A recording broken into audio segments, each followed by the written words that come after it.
speaker, Dr. Naveen Nambudri, a founder trustee of Dakshin Foundation, and also heads the Sustainable Fisheries and Educational Program for Dakshin. He is a trained marine biologist and also has worked in diverse coastal and marine system across India, particularly focusing on its island system. Navin's research institute range from the natural history of marine organism to understanding the interconnectedness between society and ecosystem. Uh, Dr. Naveen has established and implemented several marine conservation projects uh, in the action field sites over a very long. With this brief introduction, I request Naveen sir to take over the session and uh, continue the session on the given topic. Thank you, sir. Over to you, sir. Yeah, thank you, Sai. Hello, I'm Naveen, the one whom Sai introduced. I hope I'm audible. Yes, sir. All right. Yes, sir. So I'm going to the role of biotechnology and biostatistics in marine conservation, but my talk is primarily going to be on, biotechnology, the role of biotechnology in marine biodiversity and conservation. So I'll begin my talk. Just let me just try and share my screen. Give me a second.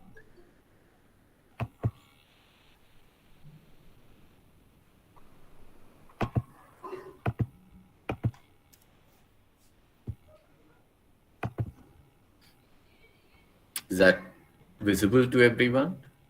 Conservation based organization that focuses on coastal and marine systems in India. We have been working on these related issues for the last a lot of it formed in started coming onto land, different kinds of life forms coming onto land. Till then, most of the life on Earth was restricted to the water and mostly to the sea. So this includes plants, animals, all of it. And oceans also are than land. When I say diversity, I mean in terms of diversity at a much broader level. Uh, Probably in terms of absolute numbers of species, the land might have more diverse covered by oceans. And there's also saying that we know more about moon than we probably know about our own ocean. So uh, that way there's still a lot more to be explored and understood when it comes to our oceans. Most of our knowledge is restricted to the continental shelf region, which is from, say, the intertidal, uh, where the oceans come and meet the land. From those intertidal areas down to close to land is where you most of. So so, for instance, if you're diving, the max depth that is available for you to explore and understand or research oceans is probably up to 40 meters, which is the standard recreational diving thing. And now with more advanced technologies, by the average depth of the ocean is more than 3,000 meters, between 3,000 and 4,000 meters is the average depth of the ocean. So we are just really exploring and or explored only a very small portion. And on the land meets the ocean, it's the sandy shores, the most common systems that you see. These are not completely lifeless forms as well. They perform a lot of services to humans who live along the coastline. Our first line of defense when it comes to protecting yourself from, so people, at least in the past, there used to be extensive sand dunes, or what they act as good sinks. They quickly. Are not Oh, been they're moving, not been sir. moving. Are not Oh, been they're moving, not been sir. moving, is it? Yes, sir. I'm Maybe sorry. because you would have selected uh, a different choice. Are they moving now? So now nothing is visible. Oh, sorry. Go. And like I said, the life shifted onto land much later. If you look at it, only close to 500 million years ago. Or diversity, the much higher diversity at a much coarser taxonomic level. Um, and also about climate change, how the oceans regulate the climate change. So the red lines that you see here are all the warm currents, and the darker or the blue lines that you see there are all the cold currents. So usually the oceans are constantly in flux, always moving, the surface waters at least, and they carry warm waters. And so if you look because of opportunity to see mangrove ecosystems, they are trees that are adapted to live in, which can tolerate salt life form. And mangrove ecosystems also, the mangrove forests harbor a lot of interesting organisms as well. And all of them have very special adaptations to live in these kind of systems. Like the ones that live on rocks need very strong attachment mechanisms. They need mechanisms where they can survive, leaves, the decaying organisms. All of these are what they snakes. How do they find food is by using olfactory cues. So they are a kind of marine mammals who live in these oceans and feed primarily on these seagrass and seaweeds as well. There are turtles like green sea turtles. Now all these systems are, like I said, found within this 0.2 to 3 meter depth to 20 meter, 30 meter, sometimes even 40, 50 meter kind of depth is where they are restricted to. And within this narrow belt, they group, and they live very. They're also extremely diverse. Coral reef systems have been compared to tropical rainforests in terms of their diversity, in terms of the different kinds of niches and habitats they can create, right? So a lot of different forms of, and this is not just the corals form the structure here, but living inside these different cavities, and these under these ledges of the reefs and all of that are a lot of different forms of organisms. So, and they have evolved to live in those really specific niches. Like many of them drill into the coral and live inside them. Others just live inside cavities that are produced by others. So it is also proposed that about 70 to 75 percentage, if not more, number of species are living cryptically. Cryptically means hidden in the corals, that you don't even see them or encounter them. So whatever we already know about reef system diversity is mostly restricted to the things that you can see outside, but complex, those literally like apartment complexes, those are inside that. Living inside those are so many different kinds of species, which probably a lot of them are not yet understood and identified and explored. And then even the other interesting part of marine systems is how there has been a lot of interrelationships that have co-evolved as well. So there is a lot of different kinds of relationships you see. This is like the classic relationship that everyone talks about, the clownfish and the sea anemone relationship. So if you look at the anemone, they provide the kind of shelter that's needed for the, clownfish, and the clownfish also benefit the anemone by whenever they feed, a lot of food and other particles do uh, fall on the anemones, giving them an opportunity. They also keep away fish that would otherwise come and feed on their tentacles and all of that. So it's kind of a mutual relationship. So you do see a lot of these kind of relationships as well. And the reason I'm introducing a lot of this is because a lot of these, interesting relationships, what you see in these oceans and systems, finally, in some direct or indirect way, connect with, you know, with with biotechnology, with what you get to learn as part of your course in biotechnology. I'll be getting to that at a later stage as well. Now, now, uh, it's also important to understand how we as humans depend on the oceans. Various things. The most obvious thing is for trade. Most look for these small different kinds of shells in shallow waters or on the beach, and then there are different kinds of. What I'm trying to say is that people depend on these coastal and marine resources on in very different ways, right? Sometimes they involve in near shore fishing practices such as this. This is what is called in English as shore scening. And a lot of the people get involved in using these kind of nets to catch fish from very close near shore waters as well. Something that you see very commonly along the coastline of India, both east and west coasts. And then there is the other kinds of fisheries, which is a much larger, what you call the mechanized sector here in India, which after the industrial revolution and all of that, started.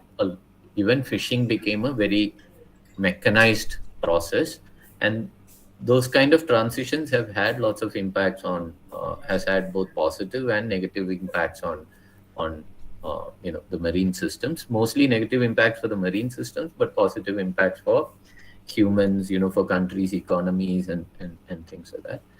Um, Mechanized fishing can also, you know, quite often be wasteful. Sometimes, a lot of these things. So, how do you catch fish out in the sea? Most often, it's using larger nets and other kinds of things. There's something called trawling. This is what was landed as part of a trawl catch in, I think, in Nagapattinam, if I'm not mistaken. And what happens is there's a lot of wastage. There are things that you're going out to catch, but while you're catching those, because you're using nets, a lot of things that you really don't want also get caught. Nowadays, even those things are finding values. So fishing is one way, depending on the marine resources directly for food or other, economic livelihood benefits, is one thing that humans have been doing for many centuries, because of these things becoming very much easier. So it's possible to sit somewhere in the European countries and eat shrimps or lobsters that are caught in, tropical countries as well. So because there's so much of can move, there's also been impacts on sea, right? If you look at most of the waste, oceans are kind of the sinks for most of the waste, be it solid or liquid waste. Most of it ends up in the ocean. So it does have severe consequences when things become out of scale. There's also activities like tourism and other activities, recreational activities that happen along the coastline. Um, uh, um, and so that was primarily to give you a sense of what, uh, you know why are coastal and marine systems interesting from an ecological and conservation point of view, but also to kind of give you a sense of how interdependent we are with, you know ocean and coastal and marine resources as well, right? So there is a lot of interdependence. These are critical parts of, human life, our economy, our growth. All of that is tightly linked to oceans as well. But it also brings in multiple issues in terms of its sustainability. Like fish stock, for instance, is being overfished. So there is lot of global concerns these days about, not continuing as how we have been doing over the years.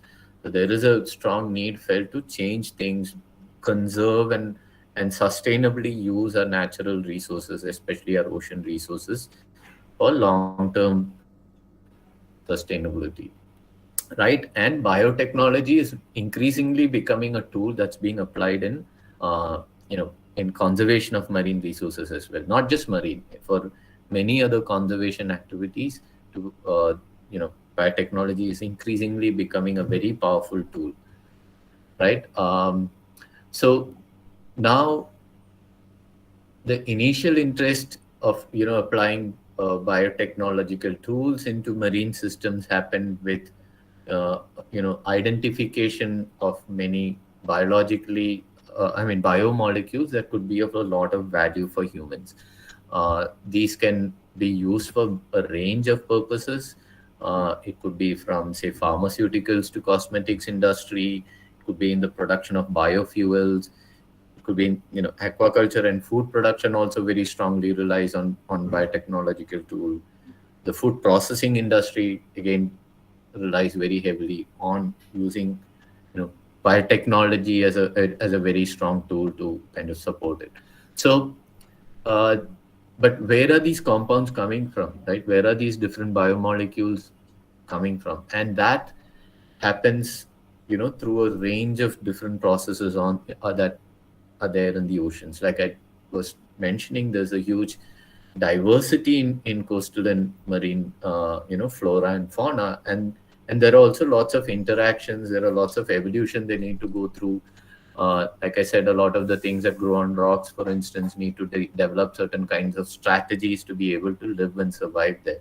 So over a period of time, there are lots of different organisms that can, for instance, uh, hunting organisms. There are snails called cone snails, for instance, that are very prolific hunters on reef ecosystems, and they produce these venom and toxins. There are, other feeding on it. So feeding on it. So various organisms have, and the way sponges are dealing with those kind of issues is by producing these biomolecules that will make them, say, not very, palatable, or fish, for instance, don't want to come and feed on it because it has these very toxic chemicals that are produced in it. And quite often, these kind of uh, molecules and chemicals have applications in uh, you know, applications like I listed out. Now, with increasing understanding that these various organisms have, biomolecules that is of value for humans, there's an increasing threat of them being, exploited more. So not just fishing and fisheries, there could also be other forms of exploitation of these resources as well for, say, pharmaceutical industries and all of that. And that is happening as we speak. So if you go to a fish landing center where a lot of different kinds of fish is landed, people, once the fish that is used for eating goes, there are also lots of other things that are taken from there and goes to other value chains or supply chains, which is primarily for pharmaceutical purposes and all of that. So, for instance, the air bladder of fish can be used for, producing, the sutures that you use for during surgeries that normally degrade and go. A lot of those kind of fish products can be used for multiple other purposes. So there is a lot of increasing pressure on the already stressed marine systems because of, additional values seen to these products that come from the ocean.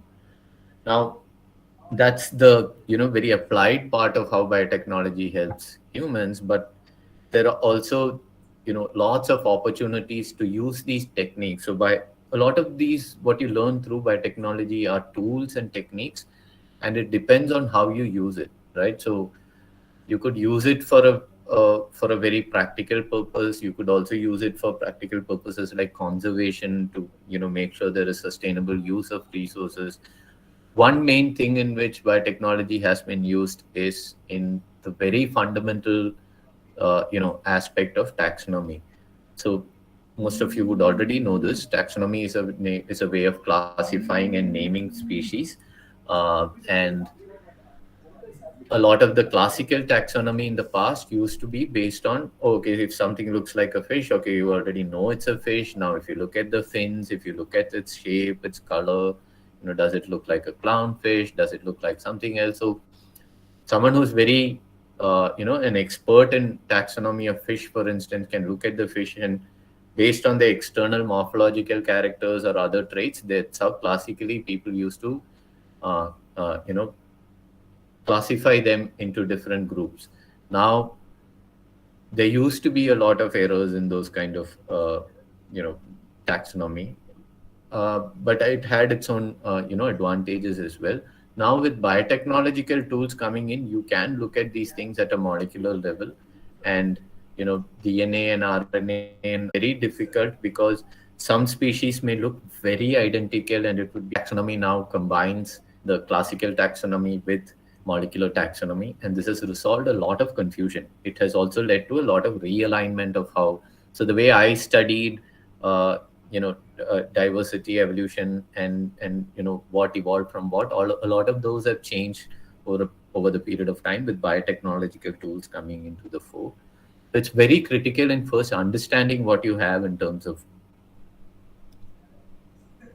diversity in particular area, able to also distinguish one species from the other, and using the same kind of technology now, a lot of the, and with all a lot of this technology also becoming cheaper and cheaper with better technology, better refinement of those technologies, more, cheaper alternates all coming up. Its application has kind of scaled up to various other sectors as well. One critical thing is, in environmental mapping, it's being used a lot. There in it, amplify it using a PCR, and then run your sequencing, and there you get, a list of different species that have lived in that particular water body, right? Because these species, either through their mucus or their feces, or some of their, say it could be their body, like their scales or things falling off, any of these things that leaves a trace of their DNA in the water body, that's sufficient to figure out. So now you don't need to go and sit and collect samples, or sit and observe sit underwater and observe a particular area for a very long time to understand what lives there. All you need is a small quantity of water from the system. It could be a mangrove system. I just need to go and collect water, samples from the mangroves, come back and run a DNA, run an eDNA metabarcoding approach, and it just gives you a list of all the species that lives there. So it makes things a lot more easier. It cuts down the amount of time and expertise needed to go out and otherwise collect this information.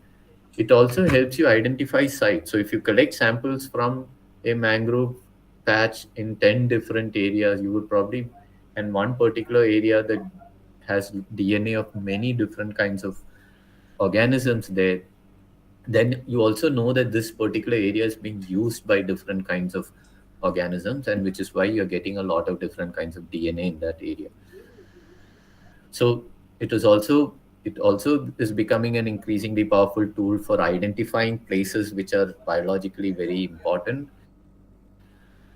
It's ecologically also very important. It's also able to tell you what lives where. And if you are collecting it over a period of time, like every month you're going and collecting a small sample of water and coming back and running your meta barcoding on it, you can also see how species are changing over time. Is there a particular time of the year when a particular species is available in huge numbers? So you can also get spatial, which is how the different organisms are spread in a particular area.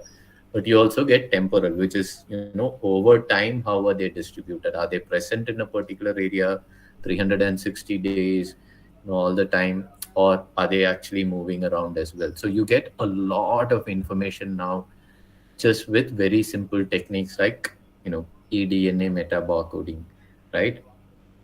It can have many applications, as I've listed down there. You can also go and do very similar studies in ancient ecosystems as well. So sometimes you get fossil samples and all of that. So if you collect the sediments or the water body or whatever that's around that area, you can actually even recreate what was happening in ancient, extinct populations as well.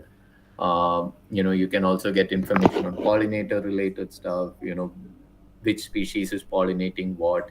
Because if you have a sample of, so even from the air, if you extract like a sample of air and just run a similar kind of DNA extraction, you can actually get a sense of how many, pollens are out there in the air, what kind of plants are releasing those pollen.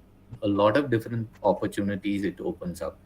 So it's basically one powerful tool which uses meta barcoding, but it has just opened up, you know, for people like me who use these tools for ecological applications. It just creates so many different opportunities, and our knowledge also just increases many-fold. So if classical taxonomy helped you, or generally ecological observations helped you understand marine systems over a probably 10 years, you understood this much. Now with tools like this, you're able to know that much based on in very short time periods as well.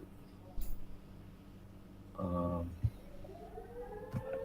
Yeah, and the other more increasingly large application for biotechnology has been in evolutionary genetics, because finally at the end of the day, it's through your DNA and RNA and other genetic materials that a lot of the intergenerational information is being passed. It is using various molecular and genetics tool. It is possible to recreate a various lots of different informations you can uncode, you know decode from just genetic, using these biotechnological tools. So say processes like natural selection. So this is something you would have studied under evolution. Darwin's theory is that the evolution prefers species that are well, have evolved well. So, survival of the fittest kind of a theory. So if you are fit and able to survive in a particular system, it could be through various traits. It could be a particular, trait that you've evolved, right? So that trait gives you makes nature select you over other species. So some species are more successful than the others because they have certain traits. So things like this, like what makes a particular species successful and the other fail? Why is some going extinct while others are not? A lot of these information can now be understood using by understanding larger processes which otherwise problematic mutations, to understand migration of species. Okay, if most life forms started off in Africa, how did they move? How did they settle onto different islands? So many things are now, many of the patterns that we see out in the world today, in the natural world, is now all starting to make sense. Even human evolution, all of these things to understand how did humans get to Africa, Australia, right? Or why are humans in a certain area very different from humans in other places? Are they connected? At what time scales were they connected? When did they migrate from one place to the other?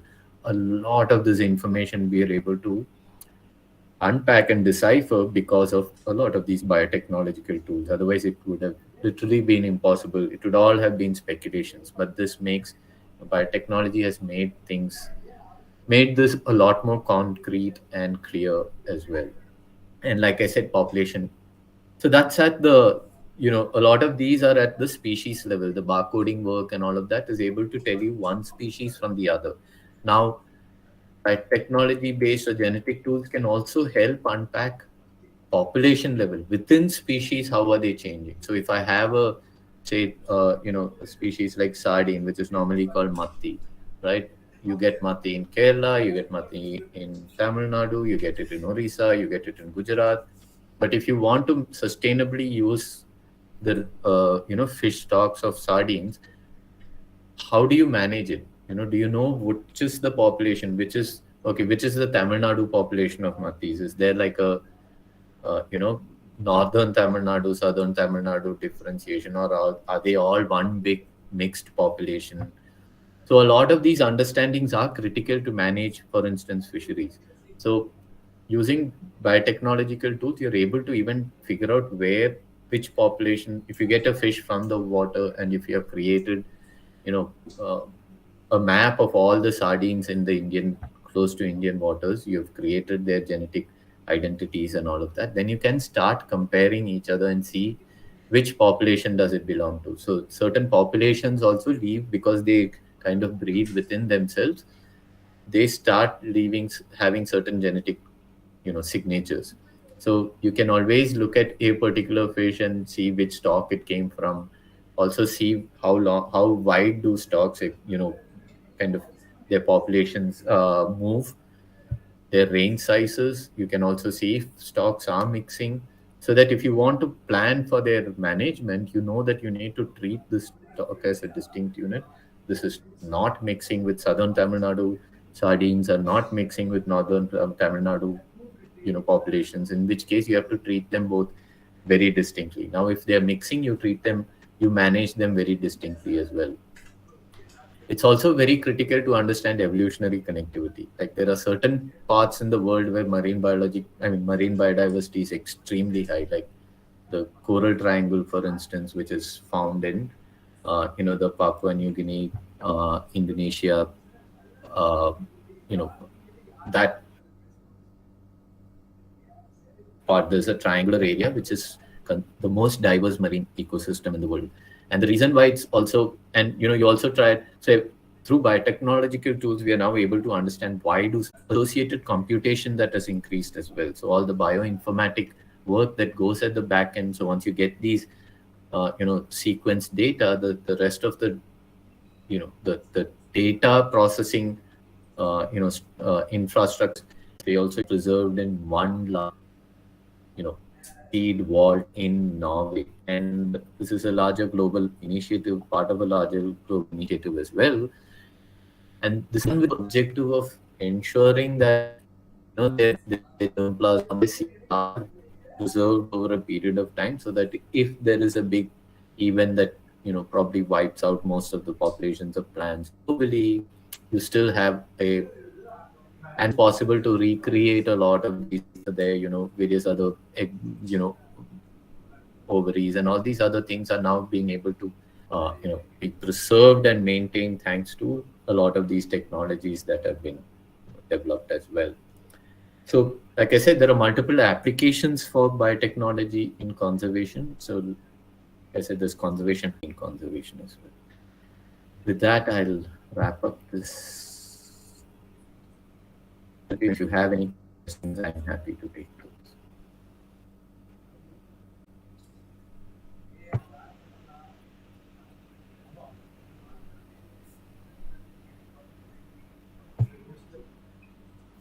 Any questions, participants?